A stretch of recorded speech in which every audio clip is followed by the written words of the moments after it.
DPA news Marathi, शोध सत्य बातमीचा।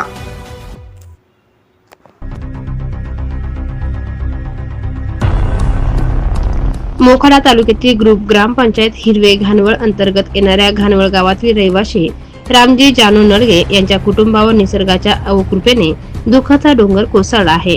आज दुपारी सुमारे 2 वाजेच्या सुमारास झालेल्या जोरदार पाऊस व वादळी वाऱ्यामुळे त्यांच्या घरावरील पत्रे उडून गेली। घटना घडली त्यावेळी घरातील सर्व सदस्य घरात उपस्थित होते, मात्र सुदैवाने कोणतीही जीवितहानी झाली नाही आणि मोठा अनर्थ टळला। अचानक आलेल्या वादळामुळे घरातील धान्य, कपडे तसेच इतर जीवनावश्यक वस्तू भिजून मोठे नुकसान झाले आहे। नडगे कुटुंबाची आर्थिक परिस्थिती अत्यंत हालाकीची असून कुटुंबातील सदस्य गावात मिळेल ते काम व मोलमजुरी करून उदरनिर्वाह करतात। कुटुंबात एकूण 8 सदस्य वास्तव्यास आहेत।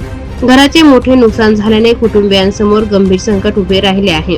घटनेनंतर कुटुंबातील महिलांना अश्रू अनावर झाले असून शासनाने तातडीने पंचनामा करून आर्थिक मदत व नुकसान भरपाई द्यावी अशी मागणी ग्रामस्थांसह कुटुंबियांनी केली आहे।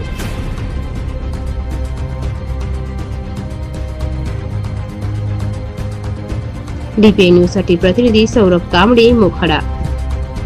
ताज्या घडामोडी व अपडेट जाणून घेण्यासाठी आताच DPA न्यूज चॅनलला सबस्क्राइब करा आणि बेल आयकॉन क्लिक करायला विसरू नका।